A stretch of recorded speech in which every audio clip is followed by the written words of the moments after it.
What's up YouTube, my name is Danny James, and today I'm going to be showing you 3 music video effects you should be able to use anywhere, anytime, any music video project. If you do end up enjoying this video, kindly give it a like, and if you're watching my content for the first time, make sure to subscribe and hit the notification bell so that you don't miss any of my upcoming uploads. Okay, I have my timeline set up already, and the first music video effect I'm going to be showing you is how to do a color change effect. So I have this clip. It's a really dope shot. You can see what it looks like. So it ends up right here. Okay, what you want to do, we want to play around with the colors on these artists and maybe also the background. All you need to do, go to your effects and look for a change color. Add the change color effect onto it. All you need to do, you need to pick the color which you want to change. In our case, it's this blue or cyan fill. Now you want to rotate it through a hue. Okay, and the reason right now we can't get the perfect selection is because you're using RGB to match these colors. Since you are playing around with the hue, change the RGB to hue again here, and now you can see we have a good looking selection. Keyframe the hue, make it start at 0, take it to the beginning of the clip, and then at the end of the clip rotate it through different colors. Let's go up to 150. Highlight on these keyframes, put them on Bezier, not a must, and now this clip looks like this. So it's super fast, and you can also continue maybe on other shots of the video. You can see right here, again the hue stops changing right here. Let's copy our first keyframe, paste it again, throw it to the very end, and our video should look really good. Yeah, you can notice in very few clicks and in under a minute, you've been able to make this clip look entirely unique and different, and you can really use this on any music video that you're editing. Now for the second effect that I'll be showing you is how to properly do a freeze frame effect. Now I have a shot of Russ here, and the next shot it's in a car.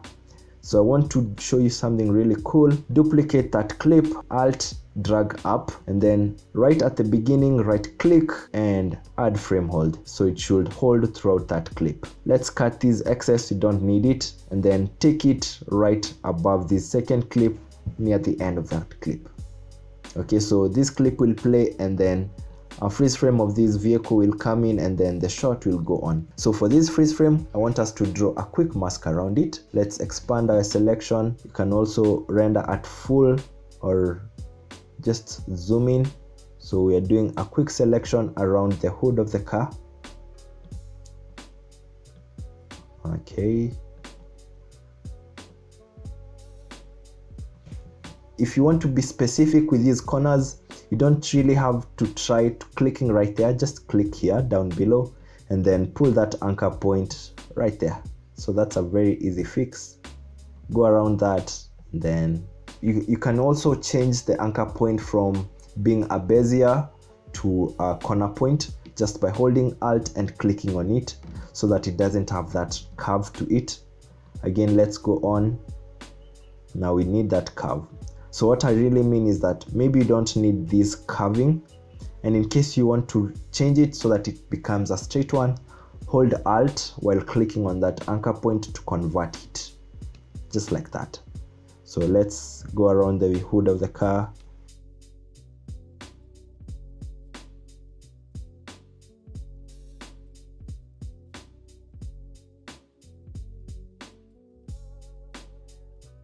Like that. I'll exit full screen, put it to fit, and then reduce the feather. You can leave it at about 2. Click anywhere on your screen so that you can see this selection. It looks good. You can play around with the mask, feathering, and expansion in case you are unsatisfied with the selection. I leave mine as it is. It's a bit choppy, but it can work. Now for this freeze frame, we won't just go into it and then go on with the video. We'll make it enter this scene. So what I'll do, I'll add a keyframe for position, put that keyframe at the end because this should be our last render, and then at the beginning, move this keyframe, let's say to the left, like that. And then let's preview that. Yes, I'll increase the timing just a bit. Yeah, so it should look that smooth. Again, you can add more effects to this freeze frame. I mentioned that you're going to make our freeze frame a bit more unique. So go to your effects and look for a blur, fast blur. I'd recommend a fast blur. And then I'd also add something else from the effect. I'll go for an RGB or the curves. I'll go for the RGB curves. So for this blurriness, 0 should be our end goal. And then at the beginning, just increase the blur a bit. Let's leave it at up 14. Put that keyframe at the beginning. Make sure it repeats the edge pixels so that you can have that motion blur. The first blur looks good. You can see how it comes in. We added a keyframe for position, and they'd like us to add a keyframe for scaling. Take that keyframe to the end, and then at the beginning, let's make these a bit bigger. So let's take it at 150 and then bring that keyframe to the beginning. Again, I'd like us to highlight on all these keyframes, put them on Bezier such that they have a smooth flow around them. And I'll do the same for this other keyframe for blurriness. And then let's preview these. So it looks quite unique if you ask me. Okay. Now for the third effect that I'm going to be showing you is how to create a natural looking digital VHS inside of Premiere. Simply what you want to do, I'll take this clip of Russ, bring it here. So to create that VHS feel, what we'll do, we'll add an effect. We'll go for the arithmetic. It's under the obsolete video effects. Add it to that clip. Now let's duplicate this clip twice. Now we have 3 selections of the same clip. On the clip that is right down below, let's increase the red value to max. The operator should work on max. So we've put the red value on maximum, and then we've put the operator at max. I'll disable the output for these other videos so that you can see what's happening, and then change the blend mode to linear dodge add. Now let's go to our second clip. I'll hide the first one. So for this second clip, put it on linear dodge add.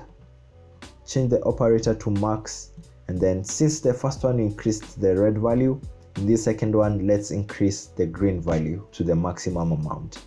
I'll hide that and go to our topmost layer, put the blending mode on linear dodge right under opacity, and then the arithmetic, put it on max, the blue value on max. Let's enable all these other clips so that you can see what we're doing. Now at first it doesn't look like we've done anything, but let's go at the beginning of this clip and then offset the timing just by 1 or 2 frames. So from our starting point, I'll go 2 frames using my arrow keys, and then I'll offset the second clip. Now you can see something is happening. I'll go another 2 frames, I'll offset our topmost clip, and now we have a natural looking VHS. So you can trim them down so that they are all in one line afterwards, and this looks good, but it doesn't end there. Once you're done doing that, you need to add an adjustment layer. Click here to create a new adjustment layer and add it on top of these clips. On this adjustment layer, I want us to have some lines which go down and up. Go to your effects and look for a wave warp. Add it to your adjustment layer. And then let's go to the effect controls. Change the wave type to a square. Wave height should be 10. Wave width, make it 1000. The direction, make it 0. And then the wave speed, just go towards the negative. So slide these. As long as you are at negative 0.1, now you can change the speed of this line. So it's at negative 0.2. If we go at negative 0.7, it's a bit more faster. So I find a good range to be at around 0.2 to 0.5, negative 0.2 to 0.5. Now that looks good. Again, I'd like us to get rid of these black edges on the sides which have been caused by the wave warp. Simply go to your effects and look for a lens distortion. So this should also add to the overall effect. Add the lens distortion to the adjustment layer. Go to the effect controls. Take the curvature towards the negative, like that. Negative 10 looks good. And now if we play this back, you can see the difference between what this clip looked like before. This is what it was like before, and then afterwards we've created a VHS out of it. Your computer might start lagging just a little bit, but it can take it. You can render this in to out so that it's perfect. You can also add some noise into this. So I look for my noise effect in the effects tab, add the noise to the adjustment layer, and then just increase it by around 5. You can see these ones. You can disable color noise to get a more natural looking noise feel on it. Yeah.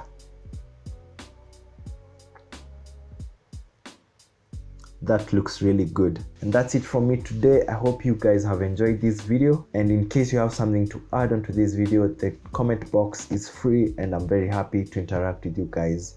Just give me your thoughts on what you think about this video, and in case you have any other ideas, kindly throw them and I'm happy to see it. My name is Danny James. See you in the next video. Peace.